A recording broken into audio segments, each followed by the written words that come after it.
La enfermedad coronaria aterosclerótica es una de las patologías más prevalentes en la población y una de las principales causas de mortalidad a nivel mundial. En este contexto, los avances en las técnicas de intervencionismo coronario percutáneo suponen una herramienta fundamental para la evolución de su tratamiento, desde la angioplastia con balón farmacoactivo a los stent bioabsorbibles.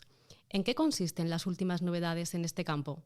¿Cómo pueden cambiar el abordaje de la enfermedad coronaria?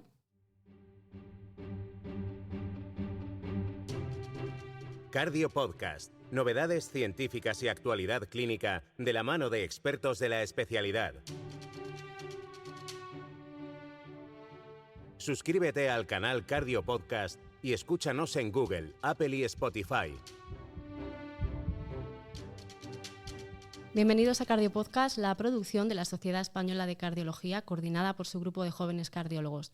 Soy Gemma Romero, realiza Jesús Nicolás y el cardiólogo David del Val Martín modera el debate de hoy. Hola, David. Muy buenas, Gemma, y encantado de estar en esta nueva edición de Cardio Podcast con estos magníficos invitados. David, tú te dedicas a la hemodinámica y el intervencionismo coronario en el Hospital Universitario La Princesa, en Madrid, y eres testigo de cómo han evolucionado en los últimos años las herramientas disponibles en esta subespecialidad, permitiendo abordar la enfermedad coronaria de una forma más eficaz en la práctica clínica. Así es, Gemma. Como apuntabas, la enfermedad coronaria aterosclerótica es una de las patologías con mayor prevalencia y supone una de las principales causas de mortalidad en todo el mundo. Efectivamente, el intervencionismo coronario percutáneo ha sido y sigue siendo un pilar fundamental en su tratamiento. Desde la primera angioplastia con balón realizada a finales de los años 70 y la posterior introducción de los stent metálico en los años 80, el enfoque del tratamiento de la enfermedad coronaria ha experimentado una evolución notable.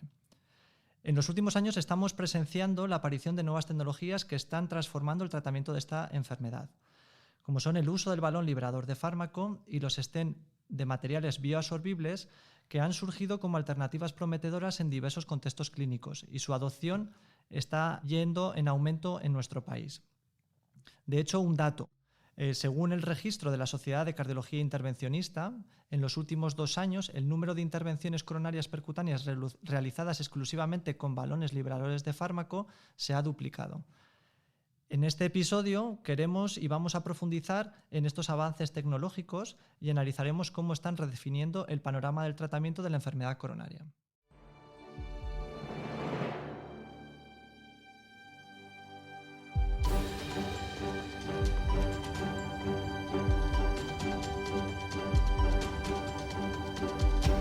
Para analizar todos estos avances en el campo del intervencionismo y las posibilidades que ofrecen ya en el presente y previsiblemente a futuro, nos acompañan en la mesa Cardio Podcast Arturo García Tuchart, cardiólogo en el Hospital Universitario Puerta de Hierro, Majadahonda, Madrid. Buenas, Arturo. Hola, buenas tardes. Víctor Jiménez Díaz, cardiólogo en el Hospital Álvaro Cunqueiro de Vigo. Bienvenido, Víctor. Hola. Y Antonella Lukic Otanovic, cardióloga en el Hospital Clínico Universitario Lozano Blesa de Zaragoza. Un placer, Antonella. Igualmente, muchas gracias. A día de hoy seguimos utilizando en más del 80% de las intervenciones los stent metálicos. Y aunque en los últimos años han evidenciado unas mejoras y una evolución notable, es verdad que la esencia y el fundamento sigue siendo el mismo que hace casi 40 años. ¿Por qué creéis que es esto? ¿Es una tecnología que no tiene rival y que no hay otro dispositivo que hasta la fecha de hoy haya conseguido hacerle frente? ¿A qué creéis que es esto? Bueno, yo creo que actualmente los stents farmacoactivos han demostrado que son herramientas terapéuticas muy buenas para tratar la enfermedad arterial coronaria, tanto en un contexto agudo como en un contexto crónico. Han sido probadas y demostradas su efectividad con muchos ensayos clínicos en poblaciones de pacientes muy amplias. Sin embargo, es una tecnología que tiene mejoras, tiene capacidad de mejora conforme han evolucionado los materiales, han evolucionado también las diversas maneras de tratar la enfermedad coronaria. Y estos pequeños problemas o déficit que dejan estas terapias con stent metálicos que son permanentes en el cuerpo, pues se han venido a cubrir con nuevas estrategias terapéuticas como son los balones farmacoactivos o los stents absorbibles. Todas estas cosas que vamos a comentar hoy suponen como una cuarta revolución de lo que es cardiología intervencionista, ¿no? O sea, empezamos por los balones sencillos, luego pasamos a los stents convencionales, luego pasamos a los stents farmacoactivos y ahora estamos en esta última pues revolución de no dejar nada detrás, ¿no? Pero desde luego hoy en día lo que comentabas, o sea, estamos pues, con la máxima evidencia disponible en cuanto a lo que es el uso de los stents farmacoactivos de momento. Sí, yo también opino lo mismo. O sea, los stents que hasta ahora hemos utilizado, aunque son muy buenos, no son perfectos, tienen fallos, y lo que se trata de esta tecnología es evitar el implantar estos stents permanentes y, por tanto, evitar los fallos o las complicaciones que puedan derivar de la implantación de un stent permanente. Y si nos centramos ya un poco en una de esas nuevas tecnologías que intenta complementar al uso de los stents metálicos, como es el balón liberador de fármaco. Arturo, para alguien que no esté familiarizado con el tema, ¿en qué consisten y cómo funcionan estos balones liberadores de fármaco y cuáles son sus principales ventajas frente a los stents metálicos? Bueno, pues un balón liberador de un fármaco es un dispositivo similar a un balón que utilizamos para hacer una angioplastia normal, pero totalmente diferente, con una tecnología muy compleja. Entonces está compuesto de un balón con un plástico diferente al de los balones normales, sobre el cual se aplica un fármaco antiproliferativo, o paclitaxel o un limus. Ese fármaco, lo que pretende el dispositivo es llevarlo a la zona de la lesión para liberarlo en la lesión que hemos tratado previamente. También estos dispositivos tienen o suelen tener otra sustancia que se llama un excipiente, que lo que hace es disolverse con el fármaco y hace que se pegue bien al balón, que cuando se meta en el torrente circulatorio se pierda la menor cantidad de fármaco posible, y además, una vez que ha llegado a la lesión, favorece la transmisión del fármaco a la pared del vaso y la retención del fármaco en la propia pared del vaso para que haga efecto. Antonella, ¿en qué situaciones o en qué pacientes nos planteamos a día de hoy el uso de los balones liberadores de fármacos? A ver, yo creo que en la situación en la que nos planteamos usar el balón farmacoactivo es básicamente aquella en la que sabes que el stent o el implante del stent va a quedar de forma subóptima o va a dar un resultado subóptimo a largo plazo, ¿no? Entonces, allí tenemos que diferenciar como dos escenarios. Uno es el escenario anatómico, digamos, del vaso que estás tratando, que pueden ser pues, situaciones de restenosis de los stents en los cuales tienes ya varias capas o tienes que implantar otro stent por dentro de otro stent, ¿no? Entonces, el hecho de tener varias capas de metal pues te reduce la luz del vaso. O situaciones en el árbol nativo en los que te interesa que no te quede metal residual, por ejemplo, a nivel de lo que son la zona de bifurcaciones, en las que siempre pues, implantar un stent puede producir un shift de la carina, o en situaciones de vasos pequeños en los cuales pues, ya el propio metal del stent te va a reducir lo que es la luz del vaso, o de hecho en vasos pequeños en alguna ocasión ni siquiera tienes un stent de ese tamaño, ¿no? Por el otro lado, pues cuando tienes que tratar un segmento muy largo en el que sabes que vas a tener pues, que colocar varios stents seguidos, que eso ya sabemos todos, pues a largo plazo, lógicamente el resultado no es bueno. O en aquellas situaciones en las que tienes una alta carga trombótica, que en esos casos, pues lógicamente siempre nos pasa que en el contexto, por ejemplo, del síndrome coronario agudo con elevación del ST, que tienes mucho trombo, que tienes una vasoconstricción generalizada, que siempre tendemos un poco a implantar stents más pequeños con el problema posterior de que el stent queda mal apuesto, que tienes riesgos de trombosis, etcétera, etcétera. Entonces, son situaciones en las que sería ideal a nivel anatómico. Y luego están las situaciones a nivel de lo que es clínico, digamos, del propio paciente, que son pues en aquellos pacientes sobre todo de alto riesgo hemorrágico, en los cuales el no dejar un metal residual que te obligue un poco a la antiagregación prolongada pues podría ser una alternativa a usar este tipo de fármacos, más que nada porque en algunos centros yo creo que vosotros en Vigo no tenéis experiencia con dejarlos incluso con monoterapia. ¿Podrías explicarnos un poquito eso, Víctor? ¿Qué estrategia antitrombótica utilizáis en vuestro hospital, que utiliza un mayor número de volumen de balones liberadores de fármaco en nuestro país? ¿Qué estrategia antitrombótica elegís y en qué pacientes? Efectivamente, nosotros tenemos ya mucha experiencia utilizando los balones de fármaco. Desde 2010 empezamos a usar los balones con fármaco y hemos identificado esa población potencialmente que se beneficie más con el uso de estas tecnologías, como bien lo dijo Antonella. Específicamente hablando de la terapia antitrombótica después del balón, las guías recomiendan utilizar doble antiagregación plaquetaria en los pacientes que no tienen alto riesgo de sangrado, como si hubieras implantado un stent farmacoactivo en el sustrato estable.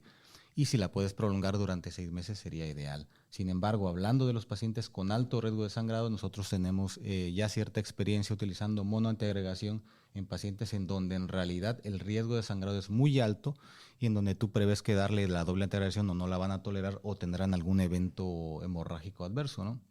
En esta población nosotros tenemos una serie de pacientes en donde a pesar de que el complejo anatómico era complicado, eran lesiones complejas, calcificadas, bifurcaciones, o el sustrato clínico también era agudo, eran síndromes coronarios agudos con y sin elevación del ST, todos fueron manejados con monoantiagregación y el resultado angiográfico fue adecuado y la evolución, lo más importante, la evolución clínica de los pacientes fue óptima, tanto a nivel isquémico, no tuvieron ningún evento isquémico después de usar monoantiagregación y obviamente no sangraron, ¿no? Entonces esto será publicado próximamente.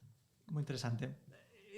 Arturo nos ha hablado antes muy bien, nos ha explicado en qué consiste este tipo de tecnología. Es un balón que libera un fármaco a la pared de la arteria.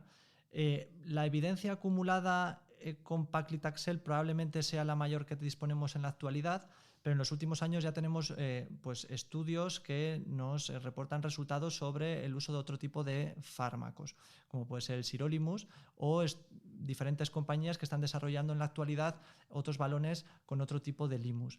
¿Creéis que todos los balones son iguales? ¿Hay diferencias del fármaco que aplicamos o que se libera en la pared de la arteria en cuanto a la eficacia y la seguridad? ¿O podemos considerarlos todos dentro del mismo cajón? No, claramente no todos los balones de fármacos son iguales. Y en esto aplica prácticamente muy bien la frase de no hay efecto de clase. Y con esto nos referimos a que, aunque todos los balones de fármaco están etiquetados dentro de la misma categoría como balones liberadores de fármaco, como bien lo explicó Arturo, o balones drug-eluting balloons, cada uno tiene características diferentes, como explicó Arturo, cada uno se manufactura de manera diferente y cada uno ejerce un efecto diferente en la arteria coronaria, por lo cual deberían de ser evaluados de manera individual, ya que tanto los efectos terapéuticos como los efectos deleterios son independientes. O sea, cada uno debe ser evaluado de manera independiente. Ahora, hablando un poquito del fármaco, has comentado el paclitaxel, que fue el fármaco inicialmente utilizado para estos balones y es con el cual se cuenta con la gran mayoría de la información que tenemos ahora de estos balones, pero también has comentado los balones de sirolimus que recientemente están en el mercado y que bueno, han demostrado de momento en estudios preliminares tener una seguridad adecuada y una efectividad al menos comparable con lo que tenemos de paclitaxel. Sin embargo, hay que esperar más a largo tiempo los resultados con estos dispositivos para hacerlos de uso práctico en nuestras salas de hemodinámica. Sí, vamos, no son iguales principalmente porque hay un montón de variables, como os he dicho, diferentes en cada balón, desde no solo el tipo de fármaco, si es citolítico, citotóxico, la cantidad, la concentración de fármaco que pones en cada balón, si le pones 2 microgramos, 3, 4, el excipiente es muy importante, cada balón utiliza un tipo de excipiente diferente, lo cual hace que la pérdida a lo largo del torrente sanguíneo sea mayor o menor, la transferencia a la pared del vaso sea diferente. O sea, hay tantas variables que se pueden modificar en cada balón que hace que no puedan tener ya por concepto un efecto de clase. Y Antonella, antes ya nos has un poco perfilado en qué escenarios clínicos podemos plantearnos el uso de estos dispositivos. Yo creo que a día de hoy tenemos mucha evidencia, sobre todo en restenosis intraestén y en vaso pequeño, pero ¿qué sabemos acerca de otros escenarios clínicos potenciales? Por ejemplo, ¿cuál es vuestra experiencia en el tratamiento de lesiones de novo en vaso no pequeño? A ver, la evidencia en lesiones de novo en grandes vasos está creciendo cada vez más, están saliendo cada vez más estudios. No disponemos de demasiada evidencia, digamos, aleatorizada, pero desde luego los resultados son bastante prometedores en cuanto que se trata de una estrategia segura y estrategia eficiente con bajo riesgo de eventos clínicos y sobre todo de oclusión aguda del vaso, que es lo que más nos preocupa a los cardiólogos intervencionistas, que no estamos acostumbrados a dejar un resultado subóptimo con disecciones residuales, con pues material residual en la zona del tratamiento, etcétera, etcétera, que sería lo que más nos preocuparía. Los resultados en ese plazo en ese aspecto son muy buenos y además pues se ha demostrado que hay incluso un beneficio adicional, aparte de lo que es pues un buen resultado a nivel hemodinámico, sino a nivel de la fisiología del vaso, de la vasomotricidad del vaso, de cambios en la composición de la placa. En los últimos estudios van comentando que no solamente es el efecto, digamos, de dilatar la lesión, sino que también el hecho de administrar droga a nivel de lo que es la lesión cambia la modificación de placa y endurece un poco o hace las placas como un poco más fibrosas, que eso convierte incluso placas vulnerables en placas estables, ¿no? Con lo cual eso, unido a un efecto que se ha descrito en los balones farmacoactivos, que es el remodelado positivo, que es crecimiento del vaso. En vez de tener remodelado negativo, tenemos remodelados positivos descritos en este tipo de terapias, pues todo eso desde luego favorece y parecen unos resultados muy buenos en lo que son lesiones de grandes vasos. Luego lo que comentabas de bifurcaciones de síndrome coronario agudo, pues ya son otros escenarios que también pues, va creciendo evidencia. Y entrando un poco en el síndrome coronario agudo, actualmente en España se está llevando a cabo un estudio pionero que es la valoración de estos dispositivos en los pacientes con síndrome coronario agudo con elevación del ST, un estudio pues, que lideran Jorge Sanz y Ignacio Amat y en el que tú, Arturo, participas también en el comité científico. ¿Podrías explicarnos un poco brevemente qué estrategias están valorando y qué resultados pudieran ser esperables de ese estudio? Pues la estrategia del Copernican es básicamente intentar no implantar o intenta estudiar un brazo en el cual en el síndrome coronario agudo con elevación del ST poner un balón de paclitaxel y trata de comparar con la estrategia de implantar un stent como se hace ahora convencionalmente. Son 1000 y pico pacientes, ahora mismo no recuerdo, y bueno, pues es un estudio muy interesante porque sí que puede cambiar a partir de lo que salgan los resultados del estudio, cómo tratamos a partir de ese momento a los pacientes con infarto agudo de miocardio.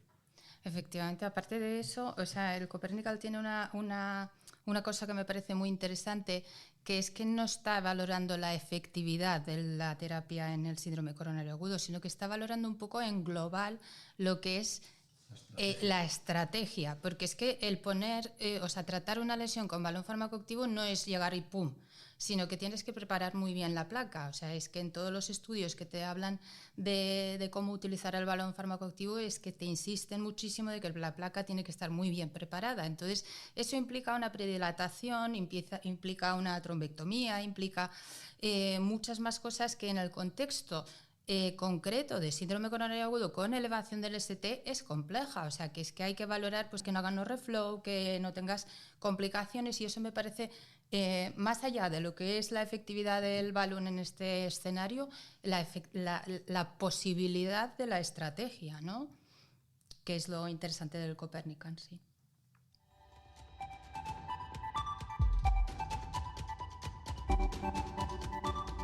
Estás escuchando Cardio Podcast. Continuamos repasando el presente en intervencionismo percutáneo y el posible futuro que vislumbran los expertos Arturo García Tuchar, Víctor Jiménez Díaz y Antonella Lukic. Así es, si nos centramos ahora en otra tecnología emergente como son los stents bioabsorbibles, Víctor, ¿podrías explicarnos brevemente en qué consisten estos dispositivos y cuáles son las ventajas potenciales frente a los stents metálicos de última generación? Claro que sí, la historia de los stents absorbibles data ya también desde hace más de 10 años, cuando salieron los resultados iniciales del tratamiento de una serie muy pequeña de pacientes con un andamio, un stent, que no era de una aleación metálica y que no permanecía de manera permanente en el cuerpo, el famoso stent absorb, que en esos resultados iniciales pues fueron muy alentadores, muy prometedores. Después esto se fue extendiendo, esta terapia se fue extendiendo con estudios de mayor peso y los resultados habían sido favorecedores. Sin embargo, cuando esta terapia se extendió de manera más amplia a ensayos clínicos aleatorizados y a terapia de mundo real, nos dimos cuenta de que la terapia posiblemente era un poco inmadura y encontramos ciertos problemas con estos dispositivos. Básicamente, lo que encontramos con este dispositivo en los últimos estudios más importantes fue que tenía una tasa de fallo en cuanto a la lesión tratada, que era mayor que la que teníamos tratando esas mismas lesiones con los stents farmacoactivos metálicos de ese momento, ligeramente mayor que ellos, y una tasa de trombosis tardía del stent ligeramente mayor. Entonces, en cierto punto, pues no ofrecía ningún beneficio el uso de este dispositivo en ese momento. Pero como te comento, esto fue posiblemente la etapa inicial de los stents absorbibles. Actualmente, esta tecnología, estos fallos dieron origen a que se siguiera investigando con otros dispositivos, nuevos biomateriales, y ahora tenemos 2 stents absorbibles en el mercado, en fase también de estudios o de ensayos clínicos, pero con diferentes polímeros o materiales. Uno es un stent que es completamente reabsorbible a base de un material metálico que es el magnesio, y el otro es a base de un polímero derivado de la tirosina. Ambos son stents absorbibles que dejan completamente la arteria sin ningún rastro, sin ninguna malla de metal después de un año, o al menos esa es la promesa, y eso es lo que se ha visto en estudios preliminares en animales, y actualmente se están llevando a cabo ensayos clínicos para determinar la eficacia y la seguridad de estos estudios. Antonella y Arturo, según vuestra experiencia, ¿en qué pacientes o en qué tipo de lesiones creéis que es más beneficioso el uso de estos stents bioabsorbibles, que, como bien dice Víctor, ahora mismo están en una fase de ensayo clínico, pero es posible que en los próximos años pues, estén de nuevo comercializados? ¿En qué perfil de pacientes o en qué tipo de lesiones creéis que están más indicados? A ver, yo creo que aquí también hay que diferenciar 2 escenarios. O sea, una cosa es la situación ideal en la que a mí, como cardióloga intervencionista, me encantaría poner un stent bioreabsorbible, ¿no? En aquellos pacientes jóvenes que sé que una vez se reabsorba el dispositivo no va a quedar nada residual, con lo cual va a tener menos riesgo de eventos en el futuro, en aquellas bifurcaciones, en las lesiones largas, en las lesiones ostiales, que no quiero que me protruya el stent a nivel ostial, etcétera, etcétera. Pero esos son situaciones o escenarios ideales en los que nos gustaría aplicarlos, ¿no? ¿Cuál sería, según y viendo lo que ha pasado con el Absorb, ¿no? Porque se empezó a utilizar, o sea, yo de hecho creo que el Absorb fracasó pues porque se empezó a utilizar justamente en estas que digo, que son las situaciones ideales. Pero ¿cuál es la situación real en la que yo creo que se deberían aplicar, al menos en sus etapas iniciales, estos dispositivos?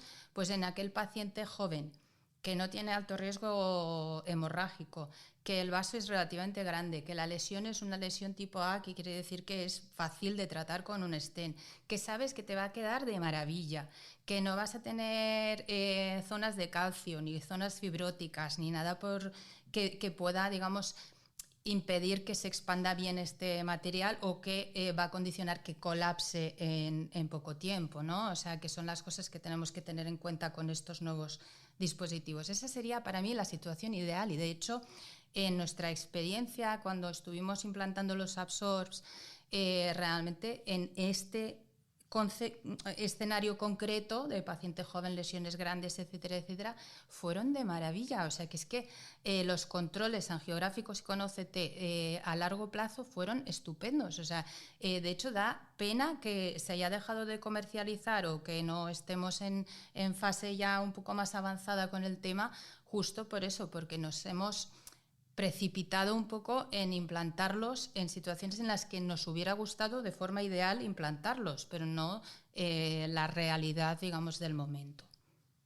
Sí, yo estoy totalmente de acuerdo. Lo que sí es que creo que debemos de ser un poco ir despacito, que no nos pase lo mismo que pasó con los Absorb, que sí que eran unos stents que da pena que se hubieran retirado del mercado y por unos problemas que yo creo que fueron pues por no saber implantarlos y por generalizar su uso en cualquier escenario, ¿no? Que eso yo creo que ahora mismo es una de las cosas que hemos aprendido para no hacer. Y poco a poco ir andando y ir ampliando horizontes. Yo creo que pues estamos empezando a vivir una nueva era en el intervencionismo, una era de evitar los stents metálicos, y bueno, pues yo creo que igual un escenario ideal sería preparar la lesión. Si la tienes bien preparada, utilizar un balón de paclitaxel, y si por lo que sea te ha quedado alguna estenosis residual o tienes pues un recoil importante, pues ponerle un stent biabsorbible, por ejemplo. En el resto de situaciones, usar los stents metálicos. Y hablando un poco de ese escenario, ¿no? En ese escenario de futuro, ¿creéis que es realista pensar que en un futuro tanto el balón de fármaco como los stents bioabsorbibles podrán reemplazar o podrán cohabitar con los stents metálicos? ¿Cuál creéis que son las barreras principales para una adopción más generalizada de este tipo de tecnología? Bueno, claramente la respuesta es sí, tendrán que coexistir, y yo creo que será para beneficio de los pacientes y nuestro beneficio. Yo creo que Arturo lo ha definido perfectamente bien. Yo creo, David y compañeros, sinceramente, que el futuro que estamos viviendo ahora, como bien lo describió Antonella al inicio, es eso: tener la posibilidad de usar 3 dispositivos que son efectivos, que esperemos que con los absorbibles se confirme esto, sean seguros, y utilizarlos en las situaciones, como bien lo dijo Arturo: preparar bien la lesión coronaria, tratar. Si la lesión te ha quedado muy bien, pues puedes usar un balón farmacoactivo para no dejar ningún rastro de metal en esa arteria. Si te ha quedado una disección coronaria importante o un recoil importante, pues tendrás la opción de usar un stent absorbible, si crees que va a ser suficiente para sellar eso, y después al paso de los años eso desaparecerá. Y si no te queda otra opción, pues tendrás que dejar un stent metálico, que en estos casos seguramente serán súper seguros y súper eficientes en los próximos años. Nos espera una etapa, yo creo que de coexistencia larga, porque aún estamos en pañales con los nuevos materiales, y yo creo que se requiere más. De hecho, o sea, cada vez están saliendo nuevos estudios y cada vez cambian, pues que si añaden una aleación, que si cambian el fármaco, que si tal. O sea, quiero decir que aún no tenemos en cuanto a lo que es el stent reabsorbible, un stent ideal. O sea, estamos aún aprendiendo de los estudios y de las cosas que van saliendo, con lo cual, hasta que no tengamos una evidencia grande, yo creo que tendrán obligatoriamente que coexistir. Sí, y bueno, yo siempre digo que dentro de 400 años la gente que abra una tumba y vea los huesos de un ser humano con un trocito de metal que lo usábamos nosotros, se echaran las manos en la cabeza diciendo: pero qué, por favor, qué burradas hacían estos humanos de hace 400 años. Se nos agota el tiempo, tenemos que dejarlo aquí. Muchísimas gracias a los 3 por habernos acompañado hoy. Gracias a vosotros. Muchas gracias a ustedes.